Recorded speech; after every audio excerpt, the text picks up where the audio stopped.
एक सदियों पुराने पेड़ की छाया के नीचे शिक्षिका अमला अपने युवा विद्यार्थियों के साथ बैठी थीं। उनके उत्सुक चेहरे प्रत्याशा से चमक रहे थे। ध्यान से सुनो मेरे प्रियजनों, वह शुरू हुई, क्योंकि मैं तुम्हें अच्छे सामरी की कहानी बताऊंगी।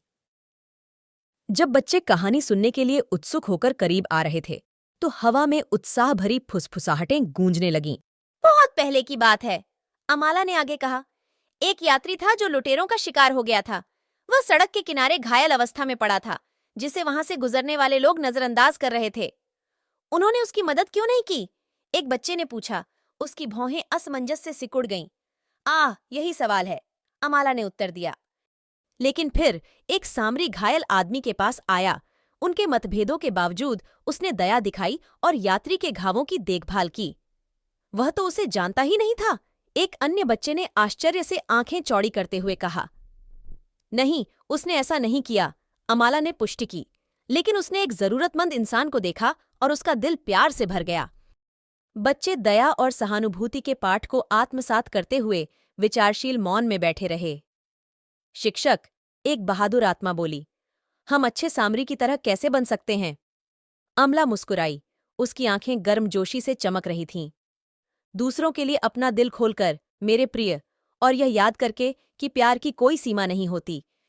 नई समझ से भरे हृदयों के साथ बच्चों ने अच्छे सामरी के नक्शे-कदम पर चलने की कसम खाई। वे जहां भी जाएंगे प्रेम और करुणा फैलाएंगे। और जैसे ही सूरज क्षितिज के नीचे डूबा, गांव पर सुनहरे रंग बिखेरे, शिक्षिका अमला को पता चला कि उनके युवा छात्र उस दुनिया में प्रकाश की किरण बनने की राह पर हैं, जो अक्सर अंधेरा महसूस करती है। यह कहानी एक सामरी के उदाहरण के माध्यम से हमें दिखाती है कि कैसे हमें अपने दिल को खोलकर दूसरों की मदद करना चाहिए, भले ही वे हमें नहीं जानते हों। यह हमें सिखाती है कि प्रेम और करुणा की कोई सीमा नहीं होती और हमें सदैव दूसरों के साथ दयालु और सहानुभूतिपूर्ण रहना चाहिए।